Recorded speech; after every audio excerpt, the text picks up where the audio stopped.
Bem-vindos de volta à disciplina de História do Direito, hoje dia 19 de abril de 2021, e essa é a nossa segunda aula com o tema do Direito Moderno.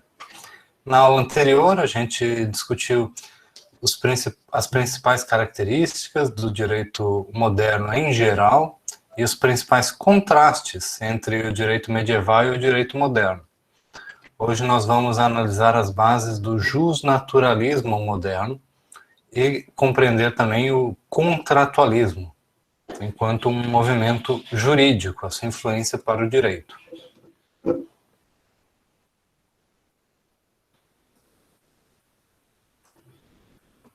Bom dia. Alguém tem alguma pergunta, alguma dúvida para a gente dar início à nossa aula? Ok.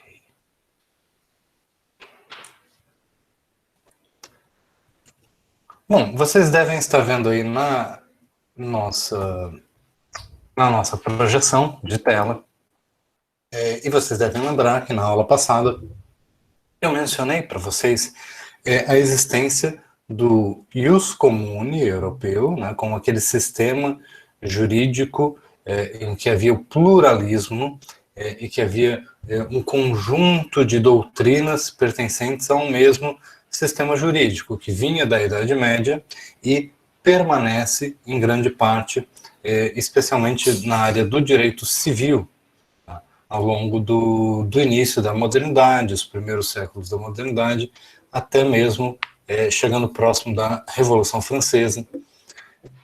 E esse movimento, que só vai realmente ser transformado e superado tecnicamente pela emergência dos códigos, processo de codificação moderno.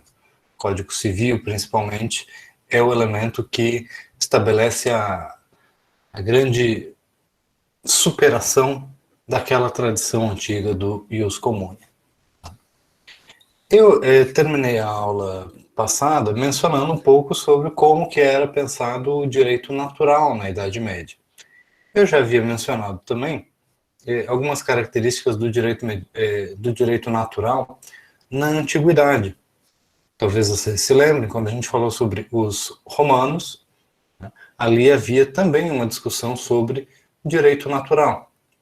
Mas a compreensão do direito natural na Antiguidade e na Idade Média é bastante diferente das características que vão ser atribuídas ao direito natural pelos autores chamados justnaturalistas, né, da época moderna. O direito natural ele é responsável, enquanto doutrina, né, a doutrina do direito natural é responsável por uma mudança na forma de se estudar o direito, na forma de se compreender o direito e na forma também de pensar a relação entre o direito e a política. Então, entendendo os elementos básicos do direito natural moderno, que nós vamos entender como que ocorre o processo de modernização do direito em várias áreas. Tá? Em especial naquilo que a gente vai também identificar como o surgimento do direito constitucional moderno, dentre outras áreas do direito.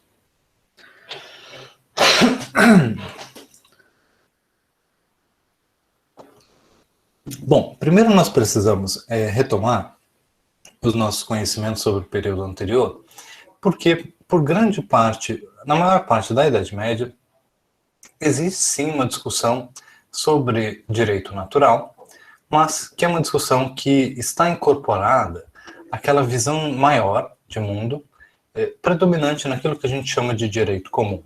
Tá? Aquela visão de que diferentes ordens jurídicas podem ser integradas num mesmo sistema, um sistema maior, o sistema do direito comum. E esse sistema do direito comum, ele é a integração do direito romano da recepção, das doutrinas do direito canônico, influência da igreja, da teologia, da filosofia moral, dos costumes, das tradições.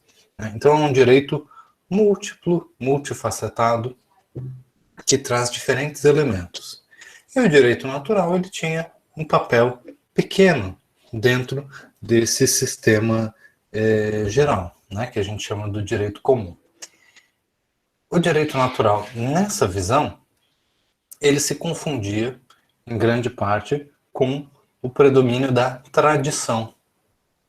A doutrina medieval, acerca do direito natural, em grande parte, acaba destacando o fato de que existe uma ordem natural nas coisas tanto físicas, biológicas, quanto nas coisas humanas, nas coisas sociais, e tudo deve refletir uma certa ordem que conecta cada objeto no mundo com o seu criador. Né? Então, se uma pessoa cria um objeto, uma máquina, ela transpõe para aquele objeto, digamos que eu construí aqui um mecanismo, eu transponho para este mecanismo a minha mente. Né? Então, observando bem, né, esse objeto, a gente consegue entender um pouco a lógica da sua criação. E a concepção de direito natural, ela reflete um pouco a ideia de que através dos costumes, através da observância, da tradição, dos elementos que repetidamente aparecem a partir do comportamento humano, é possível identificar tendências naturais, né, na ordem social.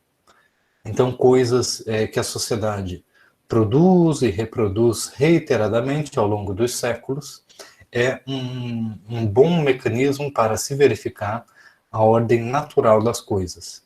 Então, essa é a compreensão conservadora de direito natural.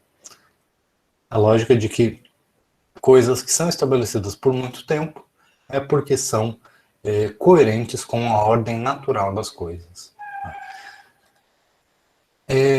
Isso que nós chamamos do justnaturalismo tradicional, o tomismo, né, que tem como principal referência Tomás de Aquino, né, um autor que se torna um dos cânones da Igreja Católica. E existe uma complexidade muito maior nesse autor, a gente não vai aprofundar aqui o seu estudo, mas o principal ponto que a gente precisa lembrar é que existe uma conexão muito forte entre a doutrina do direito natural na Idade Média e o reconhecimento da legitimidade da tradição. Isso é bastante importante de se compreender porque esse é um dos principais contrastes com as doutrinas do direito natural moderno. Tá?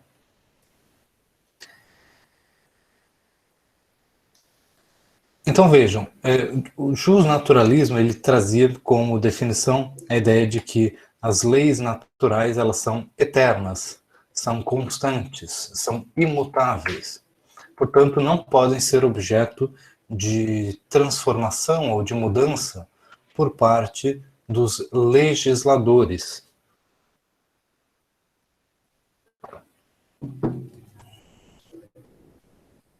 Existe uma definição de estabilidade, de continuidade por detrás do conceito de direito natural.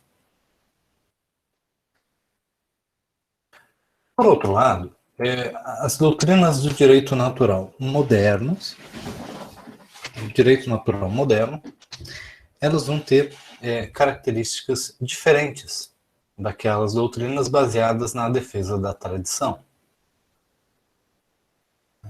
Quais sejam? Primeiro, a preocupação com evidências, ou então com a busca por se estabelecer um ponto de partida reconhecido como autoevidente. Então, essa preocupação com evidências na base do sistema traz a ideia de que o direito natural, para ser compreendido, ele precisa ser baseado em coisas que a gente tem certeza. Esse ideal de certeza na base do conhecimento é um dos elementos que vai fundar a busca por uma renovação das bases do conhecimento científico na modernidade. Além disto, existe na escola de Direito Natural moderno uma preocupação com a generalidade das normas. Tá? As normas de direito natural, elas precisam ser gerais, precisam ser aplicadas de maneira ampla. Não podem ser baseadas em situações particulares, em casos particulares ou em tipos específicos de situação ou de pessoas. Outra preocupação do direito natural moderno é a ideia da racionalidade como linguagem da natureza. Que significa dizer que, na modernidade, falar em direito natural é equivalente a falar em direito racional. Então, razão e natureza vão se tornar sinônimos no movimento do direito natural moderno. A natureza é racional. Um argumento natural é um argumento racional. E nós temos aqui um ponto mais que exige mais da nossa atenção, que é o caráter subjetivo do direito natural. Isso já é um pouco mais, já não é tão intuitivo para se entender. Tá? O que é o caráter subjetivo do direito natural moderno? É a ideia de que os direitos, eles existem, e a existência de direitos implica a existência de sujeitos de direito. Quer dizer, os direitos, eles não são simplesmente uma consequência da ordem natural das coisas, objetivas no mundo lá fora. Os direitos naturais, eles existem porque existem sujeitos de direito, pessoas. As pessoas é que têm esses direitos. O direito decorre, portanto, do ser humano, das suas relações. Então, aqui existe a essencial importância do sujeito na definição do direito. Os indivíduos, eles detêm direitos que são, portanto, subjetivos. E existe, de maneira geral, uma tendência para a positividade nas doutrinas de direito natural. O que isso significa? Que o direito natural ele vai surgir como uma doutrina que estabelece novos fundamentos para o direito, de maneira geral. Enquanto doutrina, ele estabelece os fundamentos, e um dos fundamentos permite ao legislador criar direito positivo com base nas noções de contrato social, de soberania, né, dos fundamentos de legitimidade do Estado. Deixa eu ver aqui uma pergunta do chat. Essa noção de sujeito de direito já abandona aquela ideia estamental? Esse é o contraste bastante importante do qual eu quero enfatizar. Você tocou bem no ponto correto. Tá? Enquanto que, na Idade Média, nós temos uma concepção mais objetiva de direito, porque o direito ele está associado a uma classe, a um estamento, a uma posição que a pessoa ocupa na sociedade. Então, existe uma dimensão que é externa ao sujeito que ele confere esses poderes. Né? Aqui, o direito natural ele vai partir de concepções gerais, abstratas, que vão dar aos sujeitos de direito direitos que são gerais, que são universais. Então, a linguagem do direito natural moderno é uma linguagem que é avessa aquela compreensão, aquela ideia estamental, diferentes estamentos. Claro que na Antiguidade, na Idade Média, já haviam discussões sobre... Espera aí um minutinho. Já havia discussão sobre direito natural, e as pessoas diziam que, na verdade, diferentes classes sociais ou diferentes estamentos seriam, digamos assim, um reflexo de diferentes partes da natureza. Então, desde os gregos se usava muito a analogia do corpo. O corpo, que é um objeto natural, tendo diferentes... O corpo tendo diferentes elementos, diferentes partes. Então, a cabeça, ela tem tais funções. O coração, ela tem tais características, tais funções. A barriga, né, o estômago, o intestino, já tem outras funções diferentes. E aí se dizia, a República de Platão faz essa analogia, e outros livros da Antiguidade, da Idade Média, vão reproduzir essa compreensão, de que os diferentes estamentos da sociedade, eles são naturais porque eles refletem essa própria distinção. Tem alguns que vão compor a cabeça da sociedade, aqueles que são a elite, que vão governar a sociedade. Afinal, você quer que o seu corpo seja governado pelo seu fígado, pelo seu coração ou pela sua cabeça, né?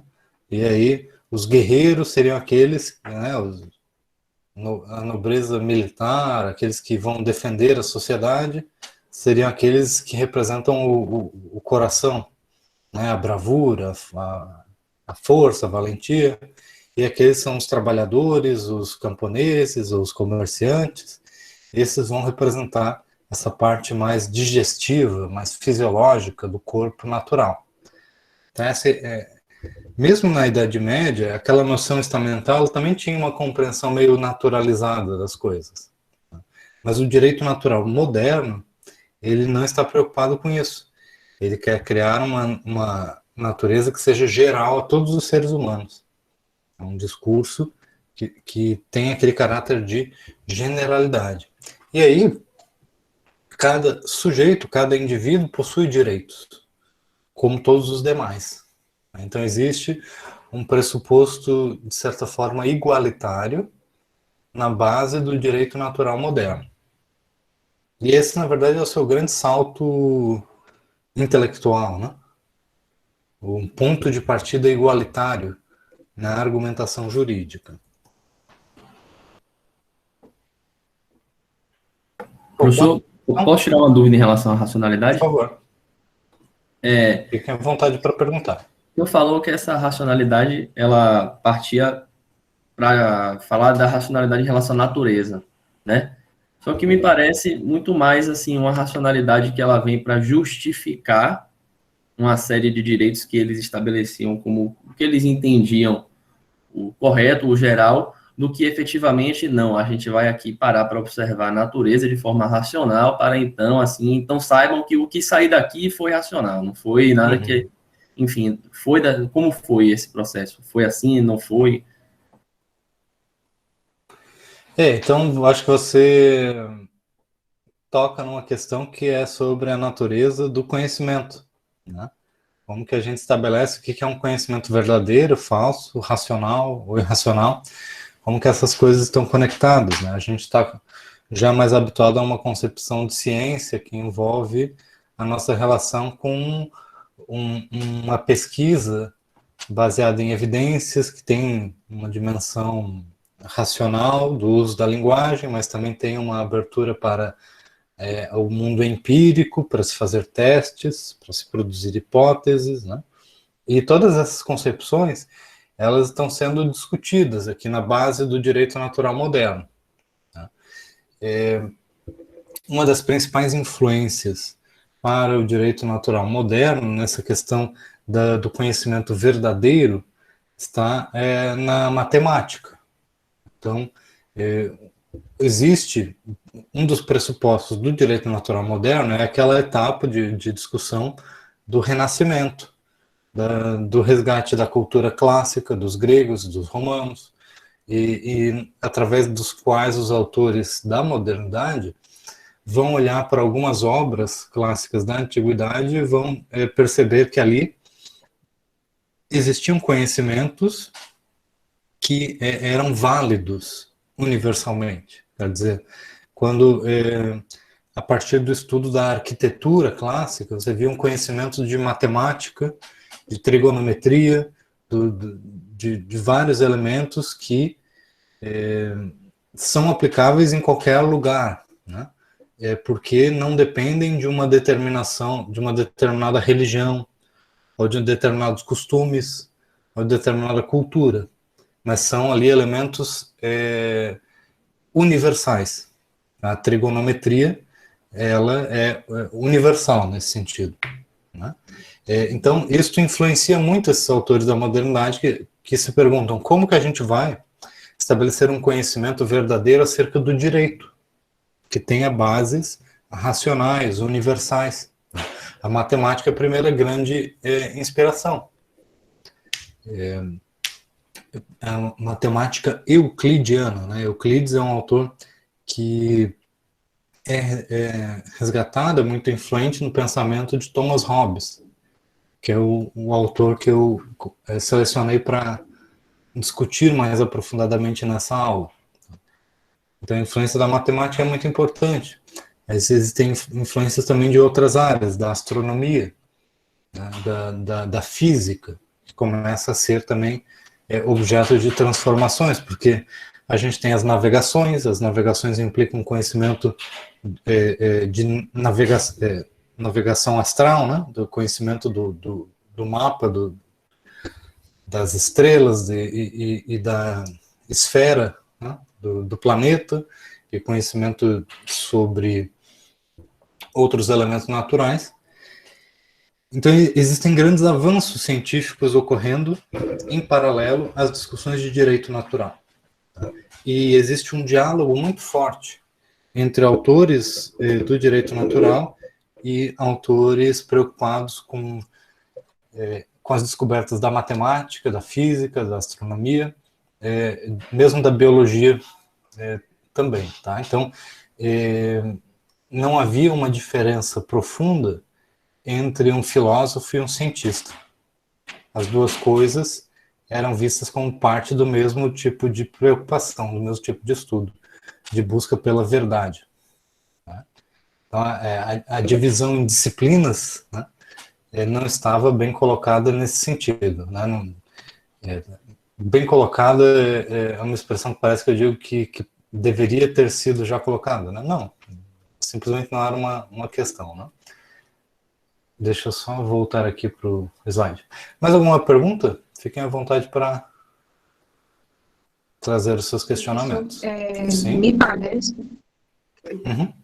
parece que esse ascenso das ciências, nesse período, está também com a questão do surgimento e do desenvolvimento das rotas comerciais e do ascenso da burguesia, né? Nesse contexto, com luta com o Estado monárquico e tudo mais, absolutista e cristão. Eu queria entender qual é o posicionamento do direito nessa circunstância, porque do viés científico naturalista, é muito claro entender as reivindicações de um outro formato de estudo científico, né? Não mais sobre dogmas religiosos. Você precisa vencer os mares, então você não vai poder ficar acreditando que existem dragões ou mitos ali. Então, assim, da perspectiva científica, o avanço do caráter comercial naquele contexto é muito claro entender quais eram as demandas. Mas, na perspectiva do direito, além do impacto social e cultural desse ascenso científico natural, quais eram os interesses? Porque, por exemplo, em Hobbes, né, ele chega a propor a entrega desse pacto total de uma certa autonomia para o Estado, né? É o Estado quem vai passar, é a troca que a gente faz em nome de algum grau de seguridade. Então, queria entender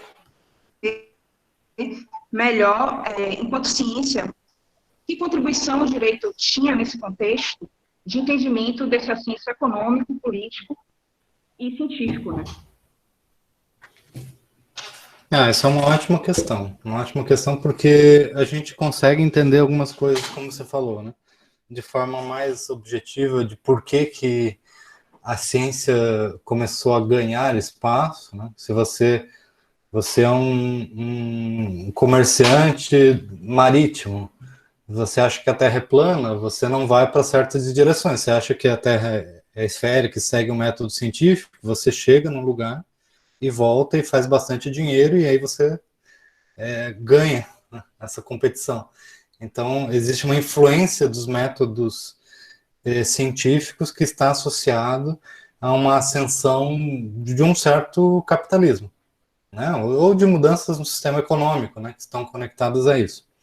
Agora, o que o direito teria a oferecer, né, um direito mais científico dentro dessa sociedade? Né?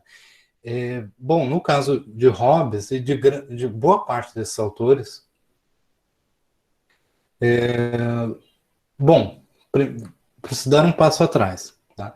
O direito natural moderno, ele tem dos seus pais, digamos assim, o seu pai fundador, né, Hugo Grotius, um jurista holandês, né, que, inclusive, ele advoga em algumas situações defendendo a Companhia das Índias, né, holandesas, e a navegação e a liberdade de navegação nos mares.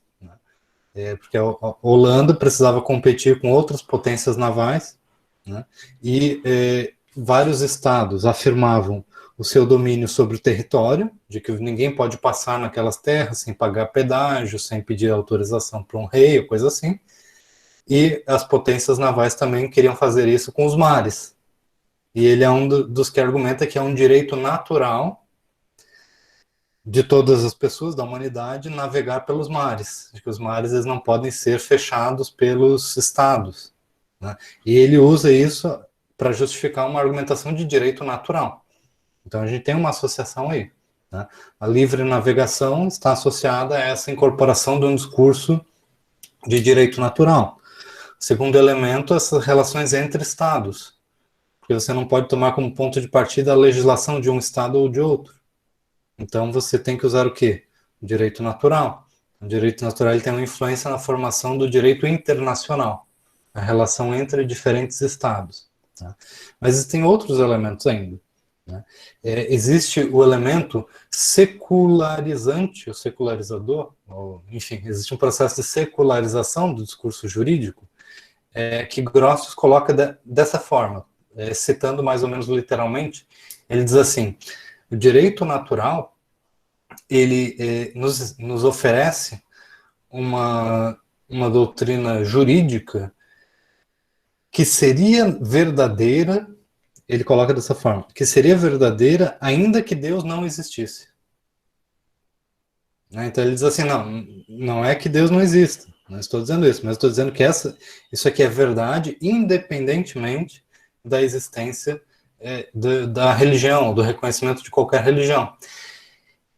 Essa é uma doutrina, portanto, que pode existir e pode coexistir com diferentes credos religiosos.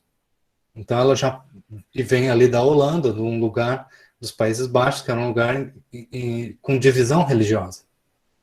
Né? Diversos setores do protestantismo que competiam entre si e com os católicos. Né? Então nós já temos um momento em que a fragmentação da doutrina religiosa, né, a ausência da unidade absoluta do catolicismo, ela abre espaço para essa pluralidade religiosa e ela exige, portanto, um discurso jurídico que não pode estar assentado completamente na doutrina de uma igreja. Né? Então, o direito natural ele oferece saídas novas que o direito tradicional não permitia, por estar associado fortemente ao papel da igreja. E por último, e como que chega a um Thomas Hobbes, por exemplo, que nos parece bastante radical nas suas conclusões acerca da autoridade do Estado. E um autor como Thomas Hobbes, ele tenta usar o direito natural para oferecer uma resposta digamos assim, a maior tragédia que ele consegue imaginar, que ele chama isso tecnicamente do retorno ao estado de natureza, mas ele se refere àquilo que ele viveu pessoalmente, e quem lia o livro dele na época sabia exatamente do que ele estava falando, que era a guerra civil. E a guerra civil, naquele contexto, é uma guerra civil de caráter religioso também. Pessoas de diferentes setores religiosos, com diferentes crenças, justamente por fundamentarem a sua concepção de direito de forma muito associada à religião e ao seu credo religioso, sabotavam a legitimidade do Estado, da autoridade estatal em comum. Quer dizer, cada um dizia que era legítimo só o tipo de governo que era compatível com a sua religião. E isso estava por trás de uma guerra civil que estava destruindo o país. E ele diz, não, nós precisamos de estabelecer que a autoridade do Estado, ela não decorre dessas crenças, não decorre dos costumes, não decorre de tradição. A legitimidade do Estado, ela decorre de um raciocínio natural que todos nós devemos fazer, que é a necessidade de proteção mútua, de estabilidade, de paz na solução dos conflitos, né, que pode ser compreendida através da linguagem de contratos, que todo mundo entende. Né? A ideia de que uma sociedade, para evitar o seu colapso, para evitar a guerra, para evitar o conflito, né, essa sociedade ela precisa fazer um contrato de todos para com todos os demais. E esse contrato implica o estabelecimento de uma autoridade comum. Então, a existência de uma autoridade comum, ela é uma conclusão racional, lógica, né, de qualquer pessoa que use a razão, né, sobre como nós devemos conviver em sociedade. Esse é o seu argumento. E esse argumento, ele se torna muito bem sucedido porque ele dá respostas que outros argumentos não davam. Outros argumentos levavam à guerra civil. A ideia de que a autoridade civil ela precisa estar, sim, conectada com a autoridade espiritual, com a comunidade que se identifica espiritualmente através da fé, né? E isso tem as consequências políticas, você deve, né, extirpar o mundo de uma fé que é diferente da sua, né? Todas essas concepções religiosas dentro daquele contexto, quando transpostas para a política e para a guerra, né, levavam a conflitos extremamente sangrentos, que marcaram o século XVI, o século XVII na Europa. Né? A Guerra dos 30 Anos, Guerra Civil na França, Guerra Civil na Inglaterra, né, os conflitos nos Países Baixos, em diversos países. Então, esse contexto de guerras civis está por detrás digamos assim, era um dos grandes problemas que o justnaturalismo moderno queria solucionar, enquanto argumento jurídico. Faz sentido?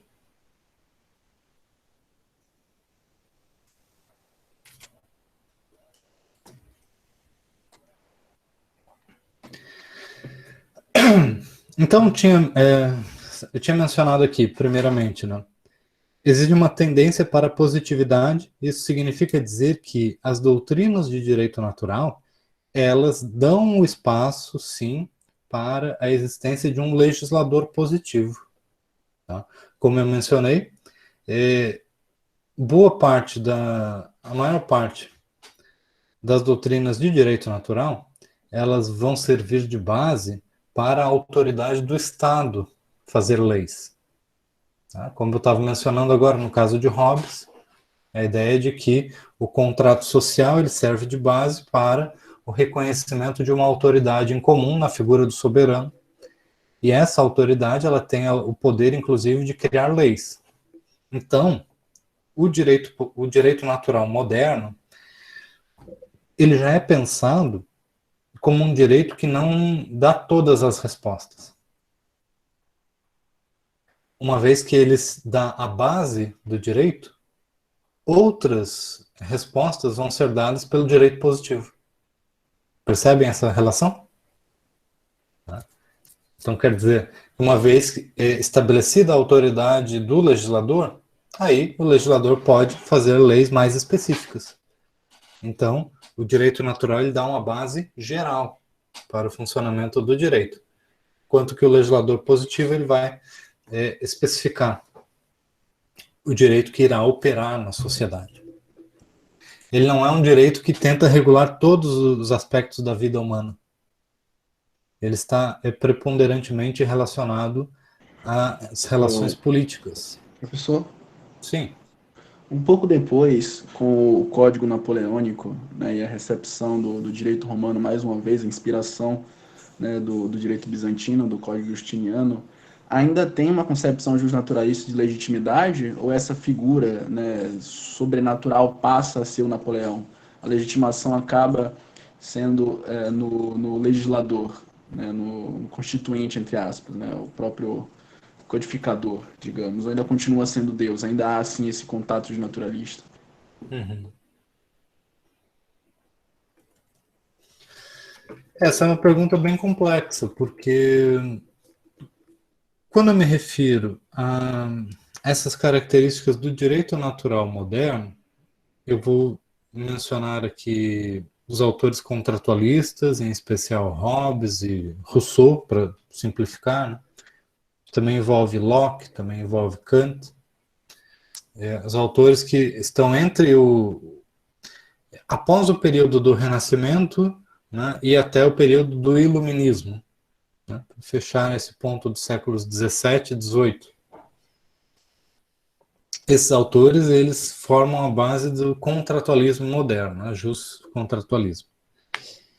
E eles oferecem uma doutrina que serve de base intelectual a muitos dos autores e muitos dos atores políticos presentes na Revolução Francesa. Então, a Revolução Francesa ela está muito conectada com essa tradição justnaturalista, tanto que a gente vai ter a Declaração dos Direitos do Homem e do Cidadão, que é uma declaração universalista, baseada nessa ideia de indivíduos que têm direitos subjetivos, todos são iguais, livres, têm determinados direitos, né? Então existe uma conexão muito forte com a Revolução Francesa. E em seguida a esse período da Revolução Francesa, nós temos as guerras napoleônicas. E Napoleão já é uma figura complexa, porque ao mesmo tempo que ele, digamos assim, cavalga, né, sobre a Revolução Francesa, sobre esse legado da Revolução, do republicanismo, que está na base das primeiras guerras, né, da República Francesa, com todas as monarquias em volta. Napoleão ele próprio se torna imperador e coloca a sua família toda para ser família real de outros lugares da Europa. Então ele acaba estabelecendo uma espécie de refluxo conservador, reação, dentro desse próprio processo de transformação da sociedade francesa, da sociedade moderna, de maneira geral. Então, o período napoleônico, ele mistura essa influência justnaturalista com outros elementos que eles não são uma concepção pura de justnaturalismo, é um período muito mais complicado, né? E é justamente esse período que vai dar origem à codificação do direito civil, que, por um lado, traz uma doutrina de direito civil que é acostumada com a concepção de direito natural tomista, aquela antiga, que não deixa de existir. Esse é um ponto que eu preciso que vocês entendam. Quando surge Hobbes, Locke, Rousseau, os outros autores não deixam de ser lidos e estudados, né? A gente não supera uma coisa para acreditar em outra, né? Todo mundo ao mesmo tempo. Essas coisas, elas são mais dinâmicas, né? Então,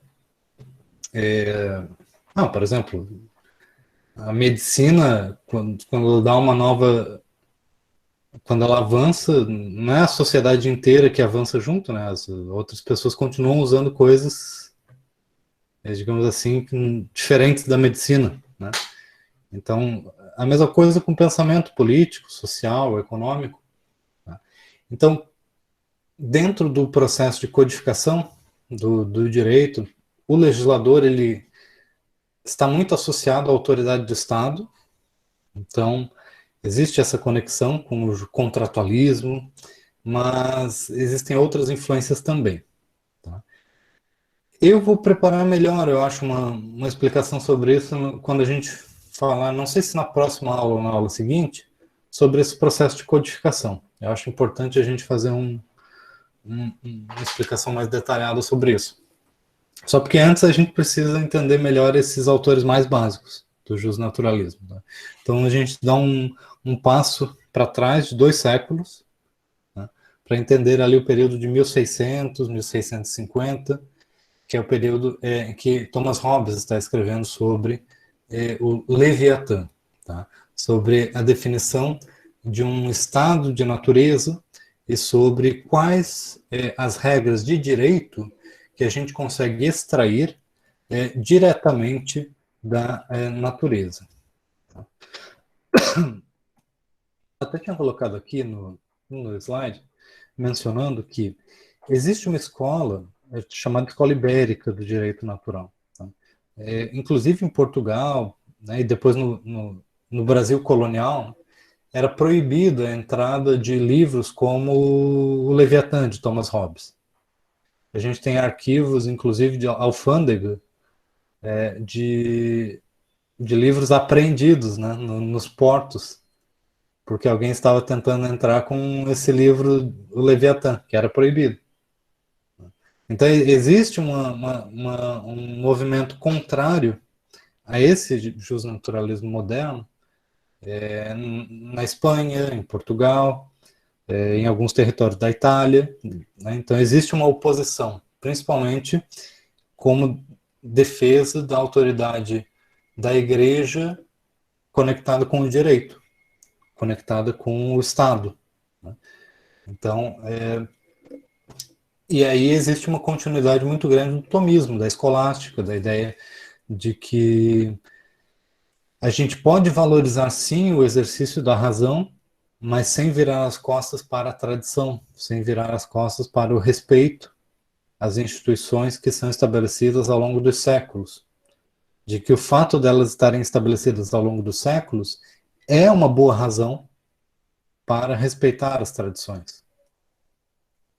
Vocês entendem a lógica desse argumento? É um argumento bastante importante.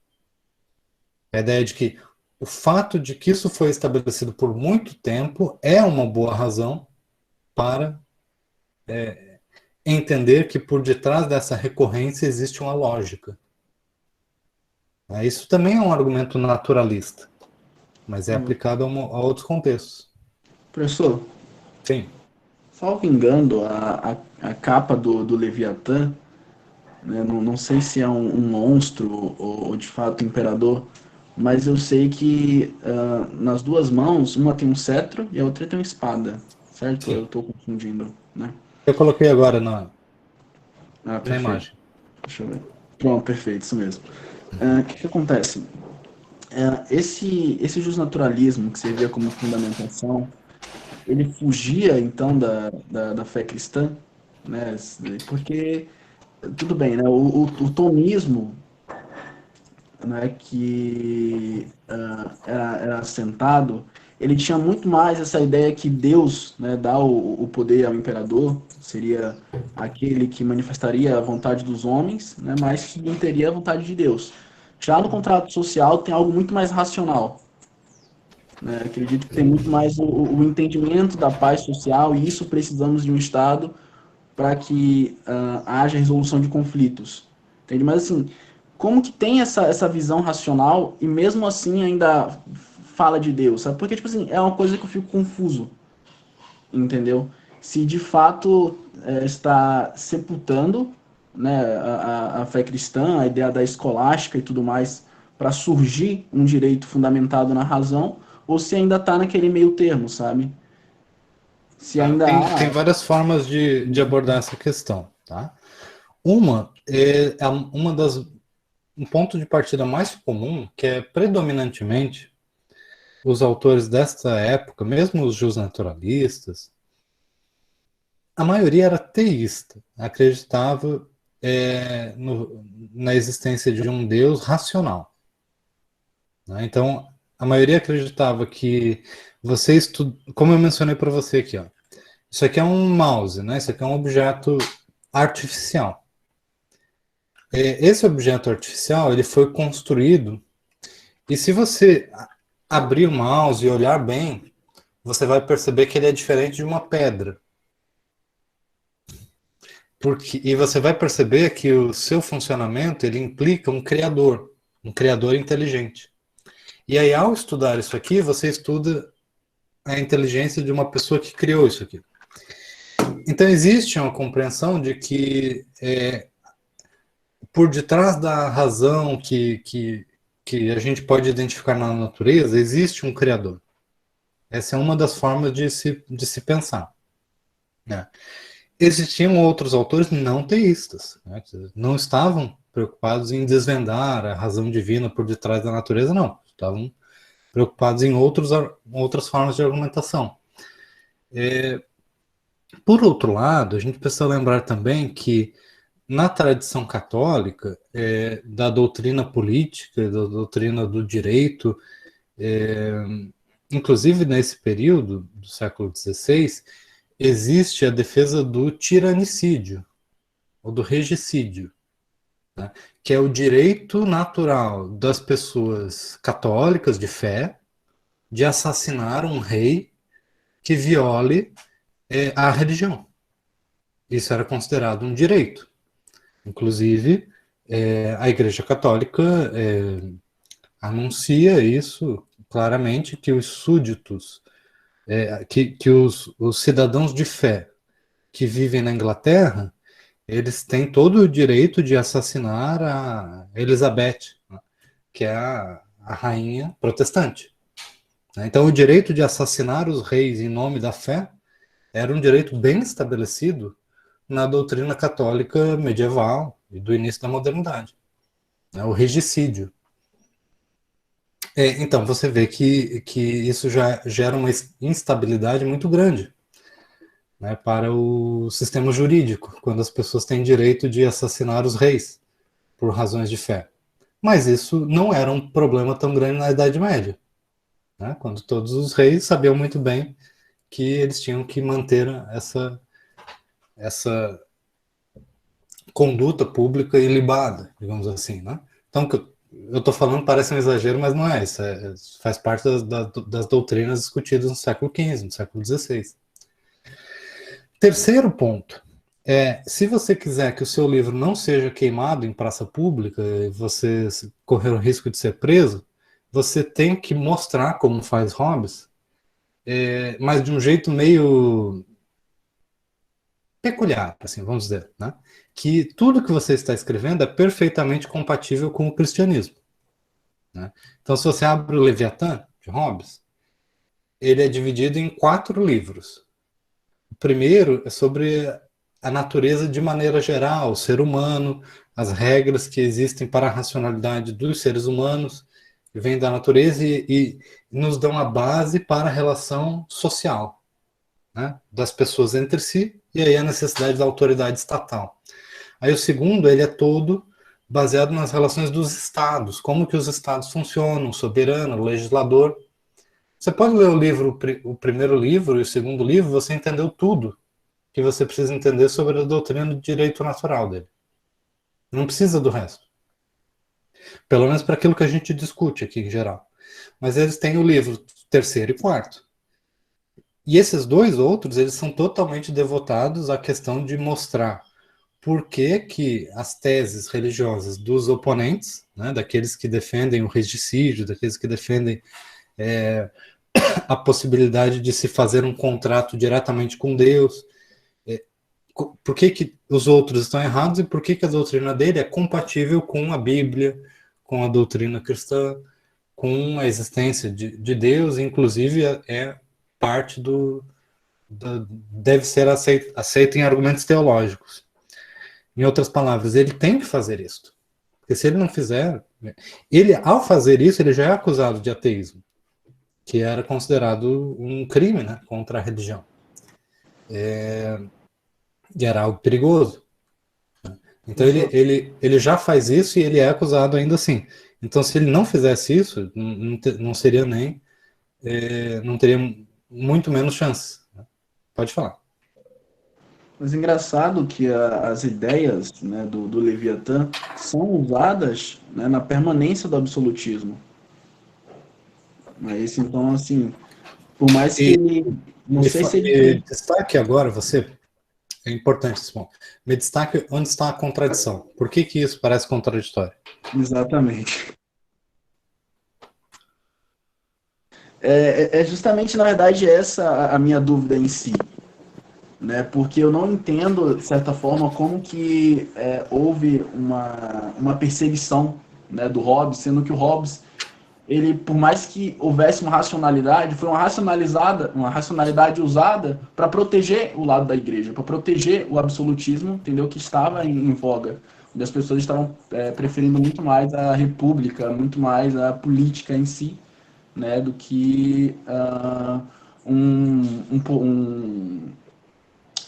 ser humano, né, regido de poderes divinos, né, e orquestrando, né, de certa forma, de acordo com a sua vontade, como que as coisas deveriam, né, funcionar.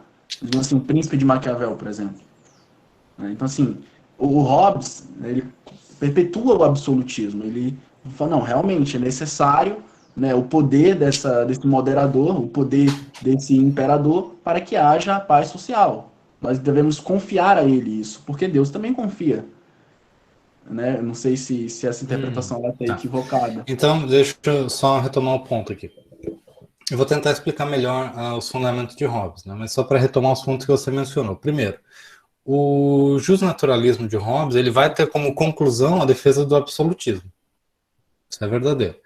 A partir de uma compreensão específica do ser humano, de como que a razão humana funciona, ele deduz que o poder estatal ele deve ser absoluto. Certo. Segundo ponto, o poder estatal sendo absoluto não necessariamente implica uma monarquia, porque um poder estabelecido por um congresso, por uma república, por uma assembleia, ele pode ser tão absoluto quanto um monarca. Né? E aí esse é um dos pontos que torna a vida de Hobbes muito difícil, porque ele vai ser professor de matemática do príncipe durante o exílio, né? Que depois vai ser o rei inglês, né? Depois da Guerra Civil. Mas ele é atraído pela sua própria coerência intelectual, porque todos os argumentos que ele traz a favor da autoridade real podem também ser utilizados em favor de uma república. Então, os argumentos dele podem ser usados tanto para uma coisa quanto para outra. Terceiro ponto, diferente dos autores da época, que diziam que a autoridade dos reis decorre da autoridade de Deus e da igreja, Hobbes diz que a autoridade dos reis não decorre de Deus. Ela decorre da razão humana.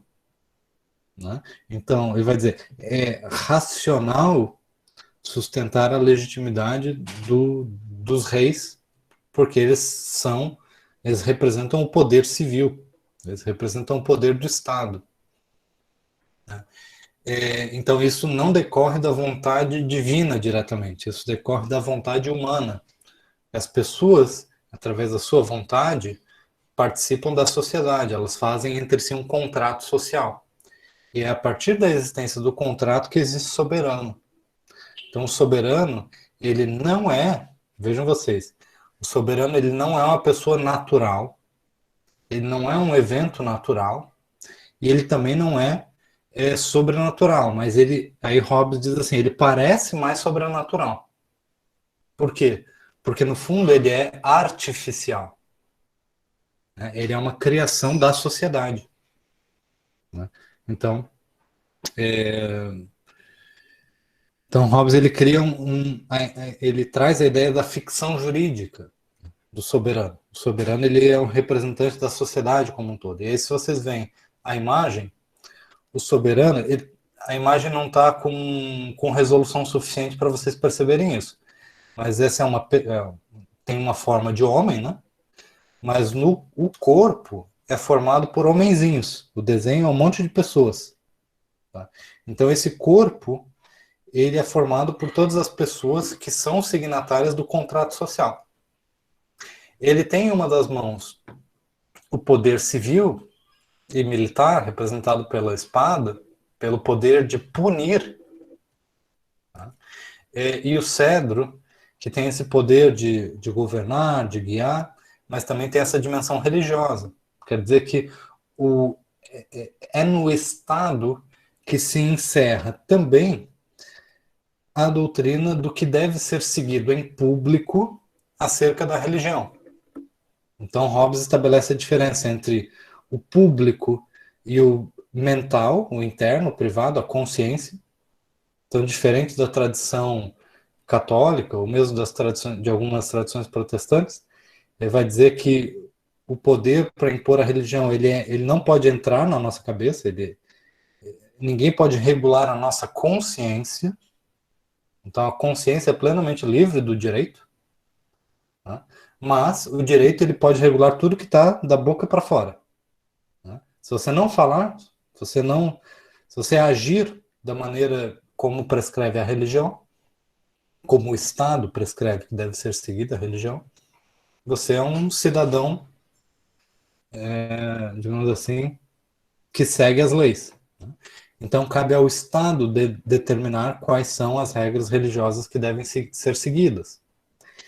Isto é algo que Hobbes estava escrevendo contra os autores da sua época, na Guerra Civil que estava ocorrendo na Inglaterra, justamente porque vários outros autores daquele período, que defendiam inclusive o predomínio do parlamento como uma instituição capaz de opor o poder do monarca, defendiam a autonomia dos bispos nas igrejas protestantes. A ideia de que eram os próprios bispos que deveriam estabelecer quais eram as doutrinas. Isso era o chamado episcopalismo. Como é que se fala isso? Esqueci o nome agora em português. Mas, enfim, eles tinham aqueles que defendiam a autonomia da igreja perante o Estado. E Hobbes vai dizer, não, é o Estado que determina quais são as regras que são obrigatórias. Então, para uma regra ser obrigatória, para ter o elemento de coerção, isso precisa estar associado à autoridade do Estado. O que nos abre a interpretação, e aí por isso que depois Locke vai escrever o Tratado sobre a Tolerância e outras formas de estruturar essa relação, que é, se não for coercitivo, se for uma questão de tolerância, aí nem precisa o Estado se envolver muito com isso. Mas se é obrigatório, como é, por exemplo, até hoje o Estado inglês, né? O Reino Unido não é um Estado laico. Né? Existe uma mistura entre igreja anglicana e Estado. Enfim, mas aí a imposição ela vem do Estado e não da igreja. Porque a igreja está dentro do Estado. Percebe? Professor, mas Sim. há a defesa de uma manipulação divina no processo das pessoas até a escolha, né, dessa figura Entendo. cuspida pela sociedade.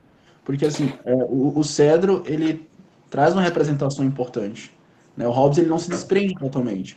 Tanto que eu acredito que seja contemporâneo a ele o Luís XIV, né? O Rei Sol, ou não? Tá ali naquele de 1600 e pouco, não? Uhum. Então, quem ele está defendendo, a configuração política que está sendo defendida, ainda assim é o absolutismo. É uma figura de poderes, né, diria que se sobrepõe aos demais, entende? O que o Luiz representava e o que é definido por Hobbes. Então não há um desprendimento completo ainda da religião, um desprendimento completo ainda sei lá, do cristianismo, talvez, né, na sociedade. Sim, o Leviatã é um monstro bíblico. Então, lógico que existe toda uma influência no uso da simbologia, no uso na forma de apresentação dos argumentos, tá? Ótimo. Agora a gente tem que lembrar também o outro argumento, que é aquele que eu mencionei para vocês, trazido por Hugo Grotius, que é o direito natural. Ele precisa ser demonstrado que ele é a verdade, mesmo se Deus não existisse. Entende? Então, se você lê os primeiros livros do Leviatã, tem algumas menções à ideia de criador, à ideia de Deus, mas a estruturação dos argumentos, ela é baseada numa lógica dedutiva, e isso também é verdade para um outro livro dele, que é Os Elementos da Lei, Elements of Law, que isso fica mais claro, que reproduz a estrutura dedutiva euclidiana da matemática. A ideia de que você possui certos axiomas da matemática, certas verdades, né, sobre a definição de um círculo, a definição de um triângulo, né, certas coisas que decorrem das definições em si, dos elementos da matemática. E aí você deduz, a partir do raciocínio, né, conclusões a partir desses elementos. É isso que Hobbes está querendo fazer. Então ele está querendo deduzir um absolutismo no sentido jurídico. O que é um absolutismo no sentido jurídico? Tá? De que existe uma autoridade que tem poderes absolutos. Isso significa dizer que o seu poder não é limitado do ponto de vista do direito por outros elementos. Significa que ele tem uma jurisdição final, né? Não tem apelação, não tem alguém que julga acima daquele monarca, né? E aquele monarca ele não se submete a outra autoridade. Então, por isso ele é absoluto. Ele pode ser um monarca que juridicamente é absoluto, porque ele é a autoridade final, das decisões dele não tem recurso, tá? E ele pode não fazer nada. Ele pode não impor o seu poder de forma muito dura, muito autoritária. Ele pode, inclusive, referendar a tradição. Pode dizer assim, eu, enquanto soberano absoluto, autorizo que vocês, meus súditos, tomem as decisões como vocês bem entenderem. Se eu discordar de alguma coisa, aí eu venho, intervenho e dou a palavra final. Mas enquanto as coisas estiverem funcionando, eu posso não atuar. Então, o absolutismo, ele tem um significado jurídico que independe da realidade concreta. Percebe isso? Vocês entendem esse ponto? O absolutismo, nesse sentido jurídico, ele tem a ver com a existência ou não de limites legais para a atuação do Estado ou do governante, né? E Hobbes está dizendo que não existem limites legais para aquilo que o Estado pode fazer. Por que não existem limites legais? É por causa de Deus? Não. É porque o direito ele vai decorrer daquilo que o Estado faz. Então não tem limite legal para aquilo que o Estado faz, porque aquilo que o Estado faz é direito. Não sei se ficou claro isso que eu estou falando. Tá? Mas a ideia é o soberano, ele faz o direito. Ele faz as leis, ele faz os decretos. Tudo que ele faz é direito. Logicamente, então, por consequência lógica, o direito ele não pode limitar o que o soberano pode ou não fazer.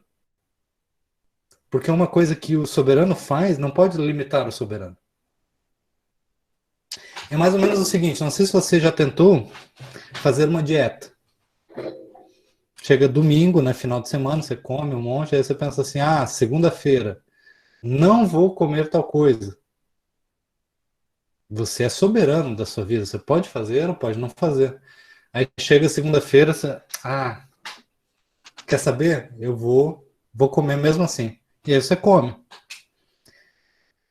Por quê? Porque você é que manda em si mesmo, digamos assim. Não existe uma outra autoridade acima de você. Somos escravos das nossas paixões, né? Como já diria Hume. Então, o soberano é essa figura.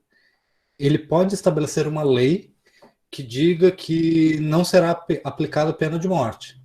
E aí ele pode encontrar um caso e dizer assim, não, essa pessoa merece morrer. Então ele vai lá e aplica a pena de morte. Mas como que é possível? Ele não tinha dito que não tinha pena de morte antes? Mas ele é soberano. Então ele pode mudar o direito. Entenderam? Isto não é a forma como se interpreta um Estado constitucional. E não por acaso, né? Justamente os desenvolvimentos de um Estado constitucional moderno, eles têm a ver justamente com a limitação da soberania. Tá? Mas a doutrina do direito absoluto dos reis, né, tem a ver com esse tipo de consequência lógica da associação entre a produção positiva do direito pelo legislador soberano. Então a ideia aqui é que o direito natural ele cria as bases para a legitimidade do Estado. E o Estado, uma vez compreendido nas suas bases jurídicas, ele tem o poder de criar mais direito, de transformar o direito. Entendeu? Então essa é a transformação trazida pela doutrina do direito natural. Ela vai oferecer novos fundamentos ao Estado, tá? E uma vez estabelecidos os fundamentos do Estado, esse Estado ele é capaz de transformar o direito através da legislação. Acho que eu vou fazer uma aula extra, tentar marcar aí com vocês, passar algum dia, quem quiser participar à tarde, para a gente discutir essas questões, porque esse é um assunto bem denso, mas muito importante para a formação de vocês, né? Então, eu acho que quem tiver interesse, mencione aí um horário para a gente fazer uma gravação, tá? Para a gente poder discutir esses temas. Coloquei ali também capítulos de Rousseau, que é um autor assim de leitura fundamental para vocês, porque todo mundo ouve falar, todo mundo sabe o que de Rousseau, o homem bom, Hobbes, o homem mau. É nada disso. Vocês têm que ler, vocês vão ver que não é nada disso. Né? E aí a gente pode discutir mais sobre isso nessa aula extra ou na próxima aula. Tá? Ok? Mais alguma pergunta? Alguma questão? Então é isso, pessoal. Professor, Sim? eu tenho uma dúvida, na verdade, sobre a próxima Pode falar. avaliação. Uhum. Queria saber como vai ser e se realmente vai ser agora dia 30. É verdade. Eu vou postergar para a semana seguinte. Eu vou dar um prazo maior. Para a semana seguinte ou para outra data, eu vou olhar ali o calendário e vou ver qual que vai ser a melhor data para colocar essa avaliação. Obrigado pela lembrança, que eu tinha que mencionar isso mesmo. Tá bom, obrigada. Tá bom? Até para a gente poder ter um pouco mais de conteúdo, um pouco mais de tempo para vocês tirarem dúvidas também em relação a esse conteúdo. Ok?